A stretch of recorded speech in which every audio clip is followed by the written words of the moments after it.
নমস্কার বন্ধুরা, সবাইকে স্বাগত জানাই আমার চ্যানেলে। আশা করি সবাই ভগবানের কৃপায় ভালোই আছেন, আমিও ভালোই আছি। শুভ নববর্ষ, বড়দের প্রণাম জানাই, ছোটদের অসংখ্য ভালোবাসা। দিনটা শুরু করলাম ভগবানের সেবা দিয়ে, তারপরে টিফিনে করেছিলাম লুচি আর আলুর তরকারি। তারপরে চলে আসছি মূল রান্নায়।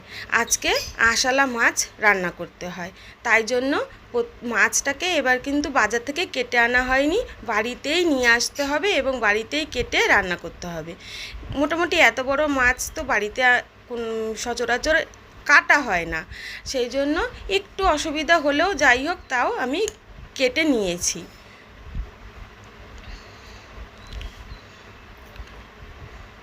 একটু একটু করে এই যে মোটামুটি আমি মাছটা কিন্তু কেটে নিয়েছি। আশালা মাছ খেতে হয়, তাই জন্যই বাড়িতে নিয়ে আসা হয়েছিল। এই যে মোটামুটি আমার কাটা কিন্তু রেডি।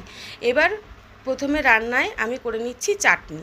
চাটনির জন্য প্রথমে কড়া গরম করে তার মধ্যে সর্ষের তেল দিয়ে দিলাম একটা শুকনো লঙ্কা, আর দিয়ে দিলাম জিরে ফোড়ন। লম্বা লম্বা করে কাঁচা আম কেটে রেখেছিলাম, তার মধ্যে দিয়ে দিলাম হলুদ আর লবণ, দিয়ে একটু নাড়াচাড়া করে নিয়ে তার মধ্যে দিয়ে দিচ্ছি পরিমাণ মতন জল, দিয়ে ঢাকা দিয়ে রাখবো। ঢাকা দিয়ে রেখে তারপরে দিয়ে দেবো চিনি। কিন্তু এখানেই ভুল করেছি, চিনিটা দেখানোর সময় ক্যামেরাটা অন করতে একদম ভুলে গেছি, তাই জন্য ক্ষমা চাইছি। আর লাস্টে একটু ভাজা মশলা দিয়ে আমার চাটনি কিন্তু রেডি।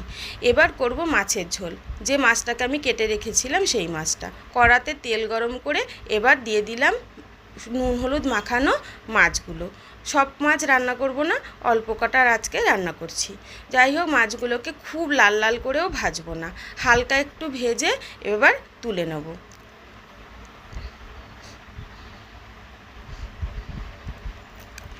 এই যে মাছ ভাজা হয়ে গেছে, এবার ওই তেলের মধ্যেই দিয়ে দেব আলু, দিয়ে আলুটাকে বেশ ভালো করে ভেজে নেব। নিয়ে এবার ওই তেলের মধ্যে দিয়ে দিলাম একটুখানি জিরে ফোড়ন, আর একটু আদা জিরে আর কাঁচা লঙ্কা আমি শিলে বেটে নিয়েছিলাম, সেটাকে দিয়ে দিলাম একটু নুন আর পরিমাণ মতন হলুদ দিয়ে অল্প একটু জল দিয়ে ভালো করে কষিয়ে নেব, যতক্ষণ না ভালো করে জলটা একদম টেনে যায় আর মশলার গন্ধটা পুরো মরে যায়। তারপরে জল পরিমাণ মতন দিয়ে ঢেকে রেখে যতক্ষণ না ফোটে ততক্ষণ ঢাকা দিয়ে রেখে মাছগুলো দিয়ে ব্যাস, তারপরে কিন্তু মাছ দিয়ে আবার ঢেকে রেখে তৈরি হয়ে গেছে আমার মাছের ঝোল। এবার করব মাংস। আজকে নববর্ষ, তার মধ্যে রবিবার। যাই হোক, আজকে সেই জন্য খাসির মাংস। প্রথমেই আলুগুলোকে ভালো করে ভেজে নেব। আমি এখানে নুন হলুদ কিছুই দেইনি, শুধুই আলুগুলো কিন্তু ভেজে নিয়েছি। এবার করব লোহার কড়াইতে, তাই লোহার কড়াইয়ের মধ্যে তেল দিয়ে গোটা গরম মশলা ফোড়ন দিয়ে দিলাম বেশ বড় সাইজের 4টে পেঁয়াজ কুচিটাকে ভালো করে নেড়ে চেড়ে নিয়ে এবার আমি শিলে বাটা আদা রসুন জিরে আর কাঁচা লঙ্কা বাটা এটা আমি দিয়ে দিলাম, দিয়ে ভালো করে কিন্তু কষিয়ে নিয়ে এবার দিয়ে দিচ্ছি মাংসটা দিয়েও ভালো করে কিন্তু এবার কষানোর পালা। যত ভালো কষানো হবে তত ভালো টেস্ট হবে। দিয়ে দিলাম অল্প একটু চিনি, আর দিয়ে দিচ্ছি একটু হলুদ গুঁড়ো, আর দিচ্ছি ধনে গুঁড়ো দিয়ে এইবার আবার কিন্তু কষানোরই পালা। তারপরে বেশ খানিকক্ষণ পরে দিয়ে দিলাম একটুখানি জল।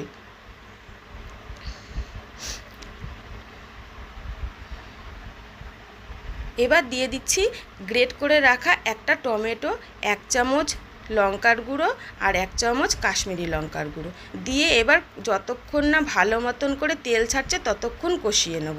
এই যে ভালো মতন কষানো হয়ে গেছে, এবার দিয়ে দেবো প্রেশার কুকারে দিয়ে এবার দিয়ে দেবো জল পরিমাণ মতন। আমি মোটামুটি ঝোল রেখেছি, খুব একটা না। এই যে আমি জলটা দেখালাম কতটা।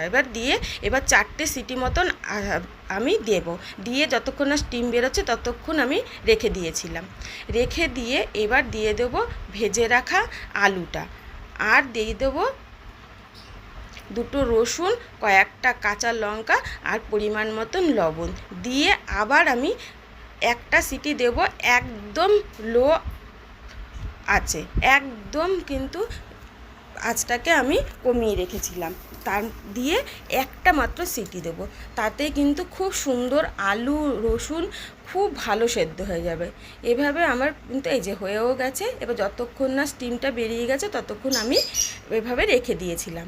এবার একটু গরম মশলা দিলেই কিন্তু রেডি হয়ে গেল আজকের মাংসের ঝোলটা। কেমন হয়েছে আজকের এই মাংসের ঝোলটা প্লিজ কমেন্ট করে কিন্তু অবশ্যই জানাবেন। আর তৈরি হয়ে গেল আমার আজকে নববর্ষের থালি। কেমন হয়েছে প্লিজ বন্ধুরা কমেন্ট করে জানাবেন। আর একটু ডাল আর কুমড়ো ভাজা করেছিলাম, সেইটা কিন্তু আমি আর দেখাইনি। আর মিষ্টি আর দইটা এটা কিন্তু কেনা। যাই হোক, পুরো ভিডিওটি দেখার জন্য সকলকে অনেক অনেক ধন্যবাদ।